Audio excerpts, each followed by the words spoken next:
For our third and final stop of this property tour, we're heading southwest and straight towards the coastal wilds of Holworth. In fact, we'll be as close to the sea as you could possibly be without getting caught by a wave. The mystery property towers 200 metres above the former fishing hamlet of Ringstead and has a real feeling of seclusion.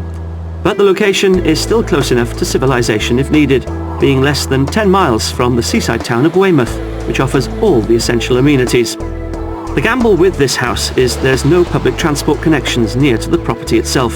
Just a beautiful coastal landscape with commanding sea views. And just before the road tumbles down to the shore, we arrive. Wow. So, Well, I don't know what this is. it's the mystery property, that's what it is. It looks like an old schoolhouse or... It's actually an old Coast Guard house. Oh, is it? This was the boss's house, and then there are 6 other houses attached to it. Basically, we've brought you here because if you look that way, what do you see? The sea. If you look that John, way, what do you see? Rolling hills. Yeah, there you go. Oh, and over there. Oh, it's beautiful. It's beautiful view. Yes. What should we get in? Oh, yes, yes. Come on. I might have to get a donkey. Cutting an imposing figure high on the chalk headland, the mystery property was built back in the early 20th century to deter and catch smugglers. So let's step inside for a little time travel. 2 entrances to the property. This is the back one, right, through to a utility room. There's also a downstairs loo there. Yeah. Follow me through to the kitchen. Oh, it's very quirky, isn't it? Isn't it just? Yes. Yes. Oh, this is an... Oh, it's lovely, this kitchen. Isn't it yeah. just? Yeah. It's a nice feel to it. It is. It's old-fashioned, but it's been loved. You can see it's in good condition as well. Yeah. I can see that. I love the kitchen. It's very country kitchen, isn't it? So you've got the gas lamps. No, really? No. They don't still work, surely? Yeah. No. Yeah. God. No. Peaceful, isn't it? I love it. It's really, it's not a joke house, is it? No, this is all for real. No. It's not a I just think- museum, is it? Well, it could be, couldn't it, I suppose? But just lovely little features everywhere you look. Do you like it? In today's modern world, I don't know. It's not modern enough for me. right. I would find it quite hard to get used to this. Well, let's see, we might change your mind. Yes. Let's go and have a look at the living room. Okay, then. Come on, follow me.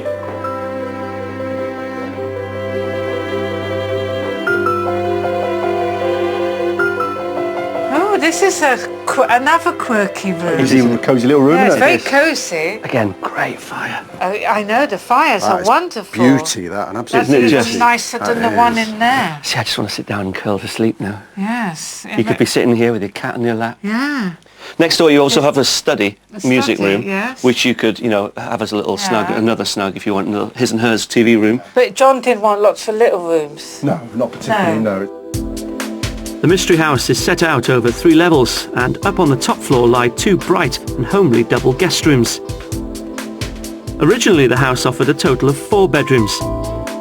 As well as the 2 up in the eaves on the second floor, there were also 2 on the first floor. They've now been divided with folding wooden doors, which when opened create a rather grand master, enjoying both rural views to the back and coastal views to the front. And that's where we're heading next. Nice family bathroom with a roll-top bath.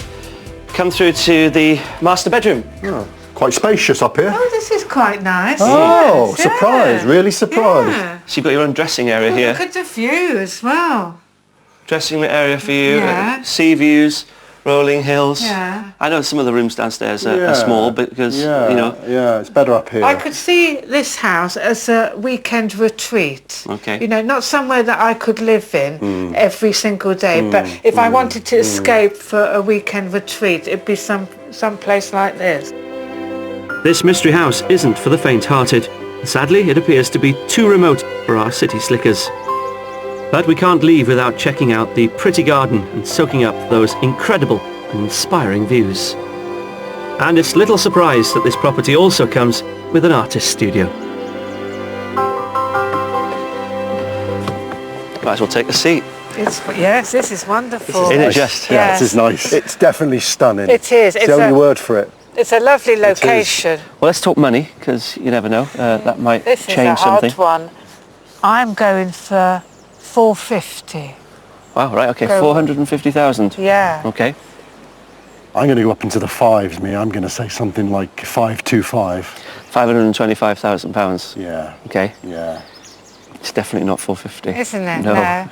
Nowhere near. No. Well, I'd go by the old-fashioned prices. Right. Oh, right, okay. It's actually on the market for £575,000. 575, yeah, okay. Well, listen, go and have another look around. And if you don't mind, I'll be up here waiting for you. Okay, then. Yeah, we'll do that. Hello, Yeah. Chrissy. Again, under budget, with an asking price of £575,000. The mystery property is a Victorian 3-storey, semi-detached, former Coast Guard's house, and a rare opportunity to buy a part of Dorset's coastal heritage. It has 2 cosy reception rooms, a characterful and well-preserved kitchen breakfast room, and the potential for 4 bedrooms. But it's the dramatic and inspirational setting that makes this place so very special. The house is charming. When you come into the kitchen, it is actually a lovely, cosy farmhouse kitchen, and it is very appealing. Although it's got that charm, it's too rustic in a way. It's in very good condition, but it is like stepping back in time. I think I would sympathetically update it, keeping some of the traditional character of the property, and you've got the benefit of the outhouse as well. The outhouse was a nice space. You wanted to do any hobbies, any painting or something like that. Hello. I thought you were prolonging the journey back. You were dreading it. Seen enough? Yes, Yes, I think so, yeah. yeah. I think it's fair to say we've shown you 3 very different properties. Yeah. Yeah? Certainly have. Definitely. You All certainly different. have. Should we go and find somewhere we can have a chat about them? Yes. Go on. Yeah.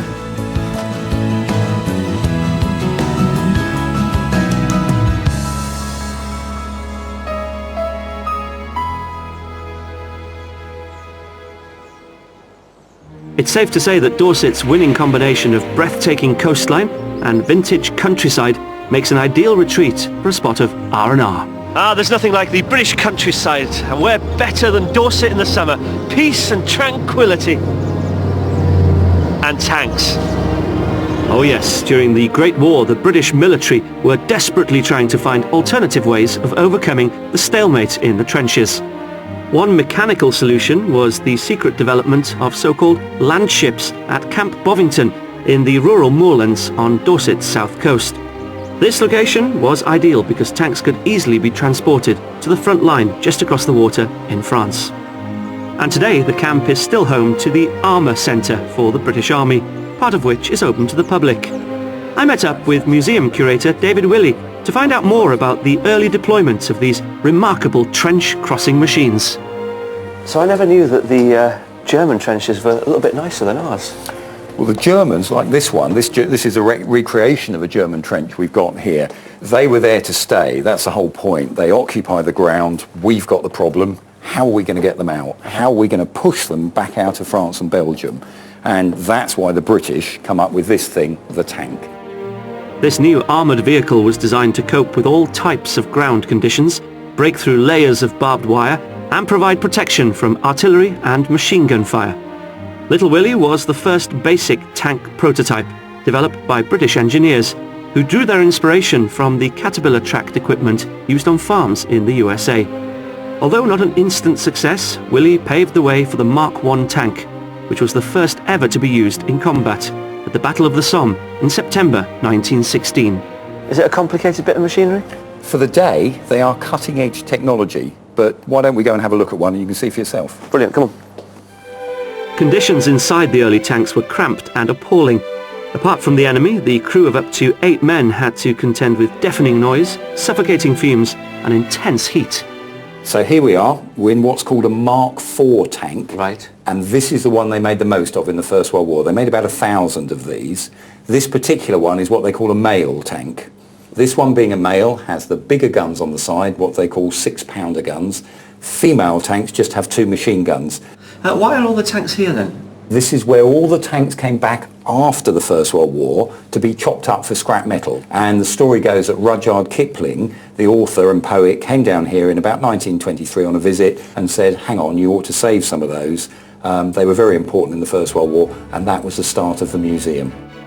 Modern tanks have now evolved beyond all recognition, and they're actually allowing me to have a go. Talk about big boys' toys. I'm in. Right, and then all I'm going to do now is pass you some ear protection. Fantastic. Yeah, complete. Can't hear a word you're saying, so it's obviously working. Copied and developed by countries all over the world, this original British invention has become a key weapon for the military, and even today constitutes an essential asset in land combat operations. And talking of assets, in the Battle of the Houses, which one of our selection, if any, will win? Let's find out. Well, thanks for finding a nice, secluded spot for us to have a chat. A bit windy, isn't it? Escape to the country. It is, yeah. And we're the only ones brave enough to We actually are be out here. mad as hatters, aren't we? Yeah. Well, I hope you've enjoyed it. Oh, it's been great. It's been marvellous, a good adventure and a good Lovely experience. few days, yeah. 3 really different houses. Yeah, Very different, Yeah. How did you feel when you walked up to that first one and you saw that thatched roof? it really brought a tear to my eye. I actually got quite emotional. I really It did. looked lovely. I really did. It's I what really you did. would imagine when you come up to a house. And, you know, it was absolutely immaculate inside. Yeah. Yes, yeah, it was. yeah, It was yeah. a lovely house. There was only one drawback. It was really rural. There was nothing there. Well, you know, it had neighbours. It had neighbours and a village pub, Yeah. and the people were very friendly, but there just was no shop. You couldn't even buy a newspaper there. You need a car Yeah. to live there. I think you're going to need a car wherever you live in the country, I think, aren't you? I think we've discovered that in the last few days. We found out that you do really need a car. Well, let's talk about the second one. Must- Just wasn't modern enough. Must we? Yeah, sorry. Hold her back. You loved it. I and I loved think it. you said you didn't like it. I didn't like it at all. I hoped that it would be modern, and when we went inside, by golly, it was modern, and I It was really liked modern, it. yes, I loved yeah. it. I loved it. For me, that was the type of house I like. And then we showed you remote with the third one. It was rural, but it gave you the sea, which I was willing to compromise on, and it also gave you the rural aspects, so it didn't feel totally Do rural. you feel that you were cut off where you were in No. Property 3? Because you could see Weymouth, Portland, you could see Yeah. a town in the distance, more or Right. less, you know. You loved the drive up, didn't you? Oh, the drive up was, well, what can I can you say? say? I mean, You it was- definitely need a 4x4 car there. You would. Yes, Definitely, Yeah, It was an amazing house, though. unbelievable. If you Yeah. want to get away from it, escape from the world. Yeah. That's the house, really. Be a bit of a hardship to live there. Do you think? I think Yeah, so, yes. I think so too. Yeah. Yeah. So the second property was too modern, and the third property was too old-fashioned Too for you. old-fashioned. Which means that the first property is perfect. The first property was my favourite, I would say, out of the 3. Right. So do you think you'll see any of them again? Not, Realistically? Not those not ones. out the 3, no. No. No. Not even the first one then? We'd rather get something where we can walk around. Well, I wish you luck. Thank you. And I hope you do find that house with the sea view and rural views that's not too We'll isolated. try our best. And it's been great meeting you and Thank you lovely very spending much. time with you. Well, I think it's fair to say that we showed Chrissy and John 3 very different properties here in Dorset, and all of them on paper had elements of what they're looking for in their dream house. But the one thing is for certain, if they are going to make the move here, I fear they're going to have to jump back in that car. I wish them well. It's bye from me.